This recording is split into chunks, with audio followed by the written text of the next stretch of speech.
Manchester City 1, Tottenham 0. It's another loss in the Premier League, a game where Tottenham had plenty of opportunities to at least get a point from this one. Welcome into Top of the Perch. I'm your host, as always, Nick Burt. Now, as I mentioned right off the top, Tottenham had plenty of opportunities to have a chance to at least come away with a point in this game. Now, City, yes, they're still Manchester City. They've looked dreadful past few months. They haven't looked themselves. But Tottenham still very much found themselves in this game, as they always do against Manchester City.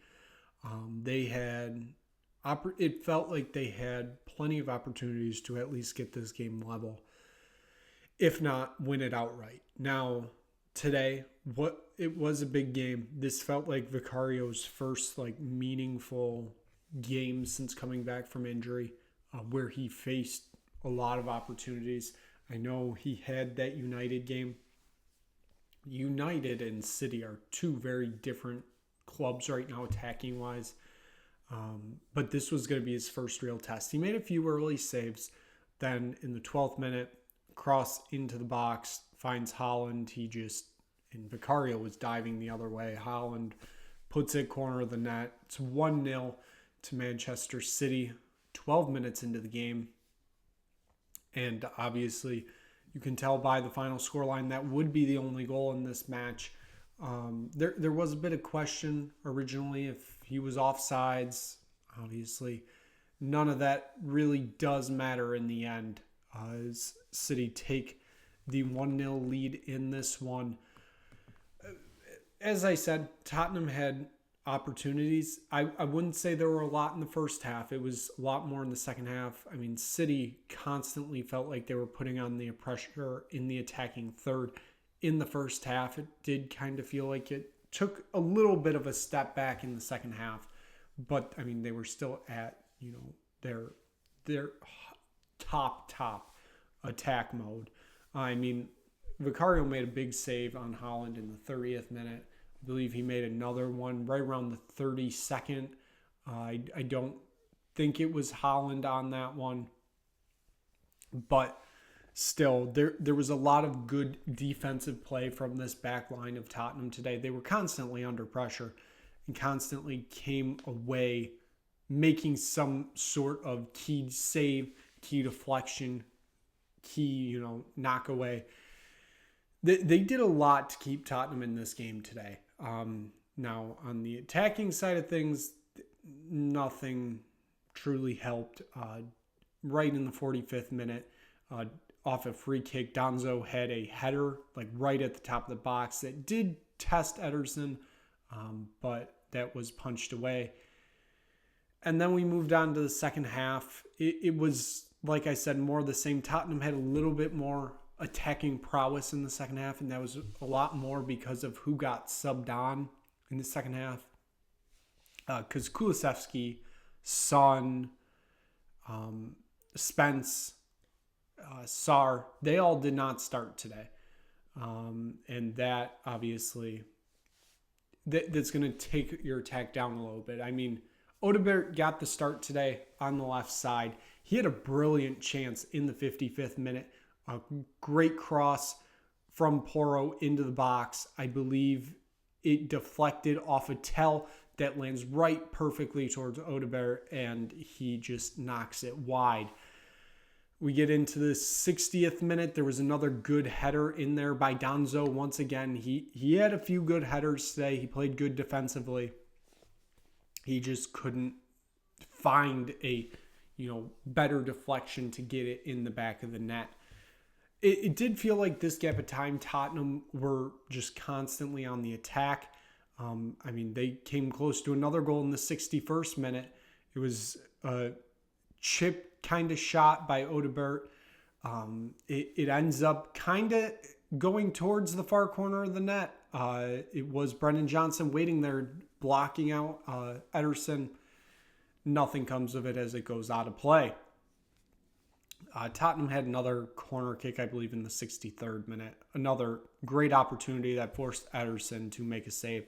that was a Bentancur header. And this is kind of where the subs start to come in. And you felt like the game was changing a lot more, but just nothing got going for Tottenham. They had a brilliant chance late on in the game with a Sarr header that he just couldn't get much on. And then City finished it off in the 4th minute of stoppage time. They put it in the back of the net to make it 2-0, but after about 5 minutes of a VAR check, it's ruled off for a handball on Holland. Well, that's originally what it apparently was called on the field. I don't think a lot of people knew what was happening. No matter what, the goal gets taken off the board. Full-time whistle blows near seconds after, and it ends in a 1-0 defeat for Tottenham. I don't know. I didn't really, I should say I expected something from this game, just given that it was City. If this was literally any other team, I probably don't expect much from this game. I honestly kind of expected at least a draw.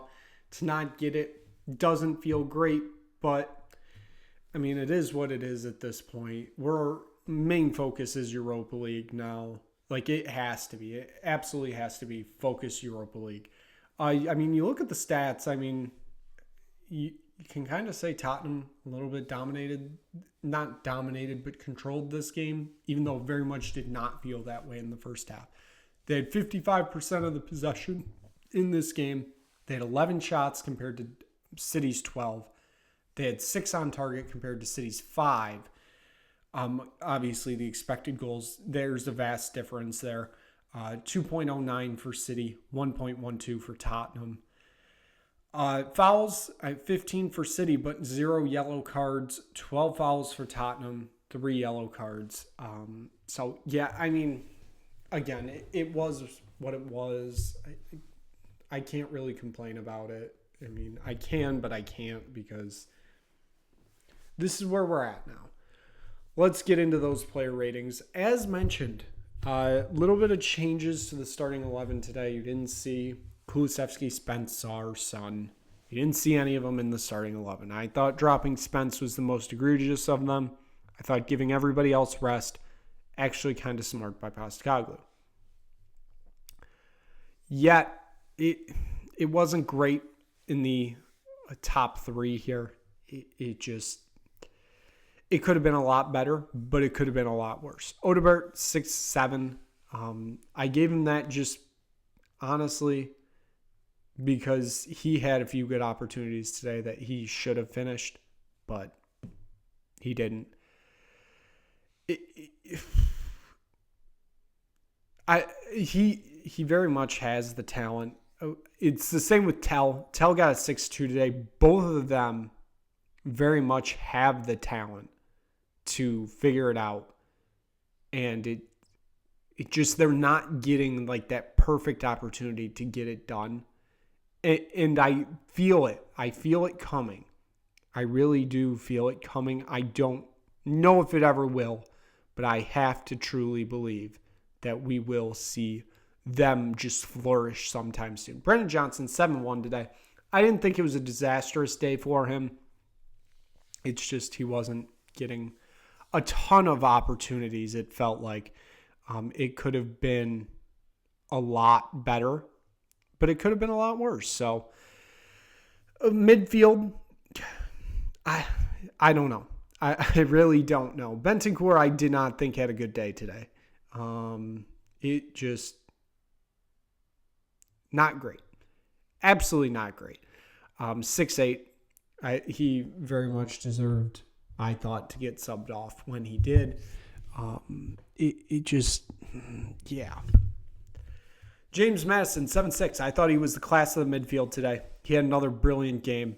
Honestly, he was probably going to be my man of the match today. It's just Vicario made a lot of saves. And that's kind of what played into it. He very much kept Tottenham in this game. Maddison, I thought, had a very good day today. I thought he very easily could have been a man of the match. He easily probably could have found an equalizer too, but that just didn't come about. So it is what it is. Bergvall, I thought he had another decent day. Wasn't great, wasn't terrible in the midfield. 7-2. Destiny Udogie, 7-1. I kind of had trouble here with both of them on the wing, Porro and Udogie. I think the fact we've seen Spence just put up masterclass performances in the past few weeks have raised my expectations. And honestly, neither of them were that great today. I get that we were trying to give Spence some time off because he's been playing a lot recently because he's world class now. So I don't know if these grades are really harsh or if they're not. I feel like a lot, and I've been harsh on Porro the past few weeks, I feel like, because he always feels like he loses his man in the most inopportune time. But Udogie, I didn't think had the best of days today. I gave him a 7-1. I thought him getting subbed off in the 66th minute for Spence was kind of needed. I also think he obviously is still coming back from injury, so you got to figure that out and still make sure, because we got a deep Europa League Cup run coming. Hopefully, we need full health this whole run if we want to do anything. 100%, we need full health. Donzo, I thought was the better of the two center backs today. We mentioned his headers that he had. He had a lot of opportunities today. Just couldn't convert on them. 7-4. Gray, 7-2. It's more of the same with him. And Porro, 7-2. Like, kind of with Udogie, I think my expectations have been raised, and he's just not that. Vicario, my man of the match, 7-9. As mentioned, he may have given up the one goal on a bad dive by him, but he very much kept this game from getting any worse. 7-9 is the score. Kulusevski, Spence, Sarr, and Son all got subbed on in the 66th minute. It was for Odobert, Tell, Bentancur, and Udogie. Kulusevski is 6'5", Spence a 6'9", Sarr a 6'5", and Son a 6'4". All of them kind of played their roles as they needed to, and it ended up being they very much helped that second half attack. They just couldn't find the finisher. And Timo Werner, it was Timo time again in London. I don't know. I don't get why he got subbed on, honestly. Why are we wasting our time at this point? Scarlett should have been the one that got subbed on. He needs playing time, but yeah, let's give it to Timo. Sure, why not? I don't know. I don't know why we saw Timo Werner today. He wasn't going to bring anything, and look at that, he didn't. So, given that, it's a full week off for Tottenham. They don't play again until Thursday in the Europa League as they travel to the Netherlands, to Alkmaar, to take on AZ Alkmaar, a team that Tottenham have already faced in the Europa League this year. This is going to be a very good two-leg series between these two. I'm worried. I'll be honest. I'm worried, but we'll figure it out when we get there. So given that, we will wrap up this episode of Top of the Perch. Thank you so much for watching. If you just stumbled across this video, click like, click subscribe, tell anybody you know about it. We'll be back here next Thursday night to recap leg 1 of the round of 16 in the Europa League against AZ Alkmaar on the next episode of Top of the Perch.